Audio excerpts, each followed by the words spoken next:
Hi guys, welcome back to my channel. तो आज का मेरा ब्लॉग है कि किसी को भी पैसा दे देना बट बुद्धि मत देना।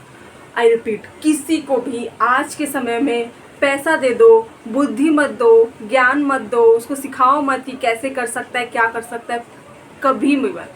क्योंकि क्या होता है ना कि कभी कभी लोग के पास ना टैलेंट की कमी होती है, बस सिर्फ टैलेंट की कमी होती है। उसके पास पैशन होता है, उसके पास कॉन्फिडेंट होता है, उसके पास मेहनत होती है, लगन होता है, लेकिन आइडिया नहीं होता है। और कभी कभी इंसान खुद को भी नहीं पहचानता कि उसके अंदर ये पैशन है, क्योंकि बहुत मेहनती इंसान के पास ना सिर्फ टैलेंट की कमी होती है। अगर उसके पास कहीं से उसको टैलेंट मिल गया, कहीं से आइडिया मिल गया, स्किल मिल गया, वो ऐसे आगे निकल जाएगा। और आपके पास वो आइडिया है, वो स्किल्स है, लेकिन कभी कभी क्या होता है ना कि हम कर नहीं पाते, कॉन्फिडेंट नहीं है। मेरे पास बहुत आइडिया है लेकिन मेरे पास कॉन्फिडेंट नहीं है, मैं इतना एक्सट्रोवर्ट नहीं हूँ, बात नहीं कर सकती, लेकिन मेरे पास बहुत आइडिया। लेकिन वही आइडिया मैंने अपने किसी दोस्त को दिया और वो वहाँ से उस आइडिया को फॉलो करके आगे निकल गया और मैं वहीं की वहीं रह जाऊँगी। तो ऐसा होता है, ठीक है। मैं एग्जाम्पल बता रही हूँ, ठीक है, कि कभी कभी नहीं, आज के टाइम में सबको ऐसा साथ होता है, सबके साथ यही हो रहा है। क्योंकि पहले के टाइम में क्या होता था ना कि जो लोग थे पहले के टाइम में वो लोग भी आगे निकलते थे, बट पहले उतना कंपटीशन नहीं होता था कि दिल पे लग जाएगी।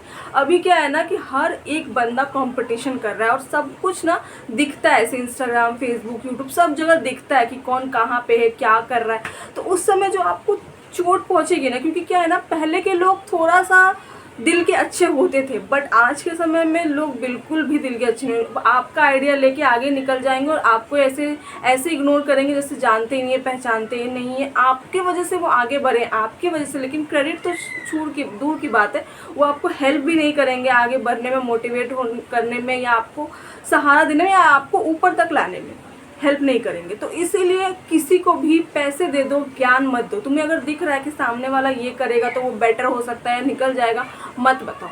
अभी रिसेंटली क्या हुआ ना कि हमारे मतलब कि हाँ, मेरा जो नानी घर है वहाँ पे मैं बहुत दिन वहाँ पे रही हूँ।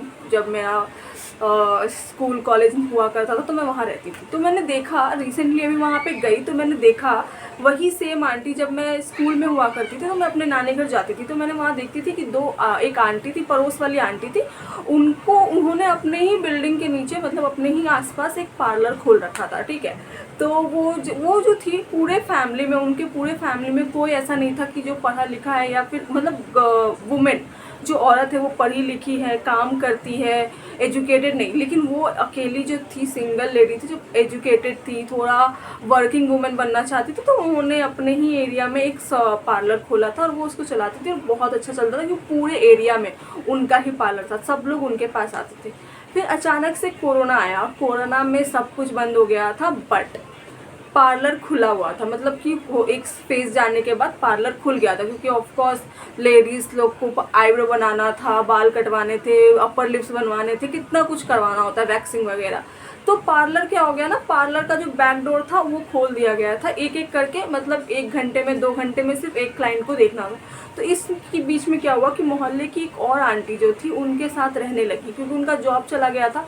वो भी एजुकेटेड थी बट उनका जॉब चला गया था कोरोना में। तो वो क्या करती थी, पार्लर वाली जो आंटी थी उनके साथ दोस्ती बनाई और उनके सारा टाइम उनके साथ रहती थी, उनके पार्लर में रहती थी, सारा टाइम उनसे सीखती थी कैसे क्या करना है, नहीं करना है। और आपको 1 साल बाद जब कोरोना ख़त्म हो गया, कोरोना का फेज चला गया, तो फिर उनको एक पार्लर में ही जॉब मिल गया। और ऐसे क्या हुआ कि वो जो लेडी थी ना, उनके पास, मतलब कि बहुत ज़्यादा वो मेहनती थी, कॉन्फिडेंट है, वो अच्छी दिखती है, अच्छी पर्सनालिटी है उनका, बहुत कॉन्फिडेंट है, बात बहुत अच्छे से करती है, दिखती बहुत अच्छे से, अपने आप को बहुत अच्छे से मेंटेन रखती है। बट उनको आइडिया का कमी था, बट वो आइडिया उनको वहाँ से मिल गया, वो आंटी से उनको आइडिया मिल गया, स्किल्स मिल गया। अब उन्होंने इस चीज़ को परस्यू किया और अब उन्होंने क्या किया, सेम जगह पे जहाँ पे उस आंटी का पार्लर था उनसे ही सीख के, उनके ही पार्लर के बगल में एक बड़ा सा पार्लर, एक स्पा पार्लर स्पा सब कुछ खोल दिया। मतलब एक ही जगह पे पार्लर है, स्पा है, सब कुछ जो कि उनसे बड़ा है। और सारे जो कस्टमर थे उनके पार्लर, उनके स्पा की तरफ अट्रैक्ट हो गए। तो इससे क्या होता है ना कि कभी कभी आप जिनको सिखा रहे हो, कल जाके वही आपको धोखा देने वाले हैं। तो अपना टैलेंट किसी के साथ शेयर मत करो, ठीक है। मैं वही कह रही थी कि पैसा दे दो, कोई आ रहा है आपसे हेल्प मांगने, पैसा दे दो, पैसा दो उसको, हेल्प करके पैसा दे के उसका हेल्प करके वहाँ से निकल जाओ। लेकिन अगर तुम उसको सिखाने बैठोगे, उसको आइडिया दोगे, उसको स्किल्स सिखाओगे, वही आगे चल के तुम्हारे स्किल्स लेकर आगे निकलेगा और तुमको ऐसे हटा देगा कि जैसे तुम वहाँ कभी एग्जिस्ट करते ही नहीं थे उनके लाइफ में। और मतलब उस चीज़ की वजह से ना उनका पार्लर में लोग कम आने लगे, क्योंकि ऑफकोर्स लोगों को आज के टाइम में, जेंजी का टाइम में, लोगों को चकाचौंध पसंद आती है। तो उनका एक छोटा सा पार्लर था, बट इनका एक स्पा था, इन्होंने वेल मेंटेन रखा, सब कुछ दिखा रही है, क्योंकि जो दिखता है वो बिकता है। तो ये उन्होंने दिखाया कि क्या उनका एक्चुअली में एडवर्टाइजमेंट करने लगी, पोस्टर लग गया, फिर वहाँ पे बहुत सारे स्टाफ रखने लगी, तो सब लोग उनकी तरफ अट्रैक्ट हो गए। और उन्होंने काम सीखा भी था, तो काम सर्विस भी अच्छा दे रही है, दिख सब कुछ अच्छा रहा, तो ऑफकोर्स उनका पार्लर चलने लगा।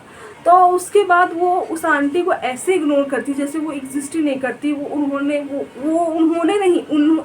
मतलब उन्होंने जो कुछ भी सीखा है उनसे नहीं सीखा है, ऐसे बिहेव करती है कि कभी उन्होंने देखा नहीं। तो मैं रिसेंटली गई, मैंने देखा कि भाई नया पार्लर खुल गया है, फिर मुझे उस आंटी से पता चला कि ऐसा ऐसा बात है।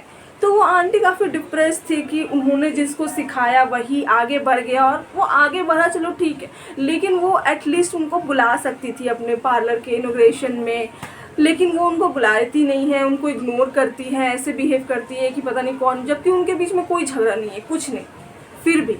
तो ऐसे लोग होते हैं जो आपके बीच में घुसेंगे, आपके अब से अच्छे से बात करेंगे, आपके बीच में घुसेंगे, हंसेंगे, अच्छे से रहेंगे, जस्ट बिकॉज उनको आपका आइडिया चुराना है या आपके स्किल्स सीखने हैं, क्योंकि वो उनको दिख रहा है कि ये स्किल्स अभी मार्केट में चल रहा है जो आपको आता है और ये सीख कर वो आगे बढ़ सकते हैं।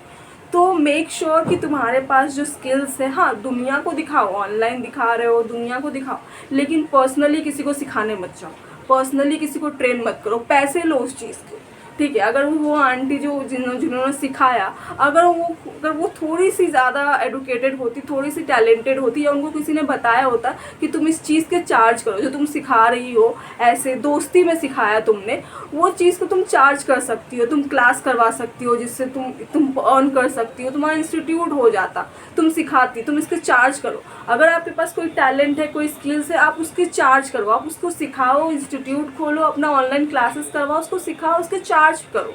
बट ऐसे पर्सनली जाके दोस्ती यारी में मत सिखाओ, क्योंकि हो सकता है कि वो आगे चल के आपको धोखा दे सकता है। और इस जनरेशन में कलयुग का ज़माना चल रहा है, कुछ भी हो सकता है गाइस।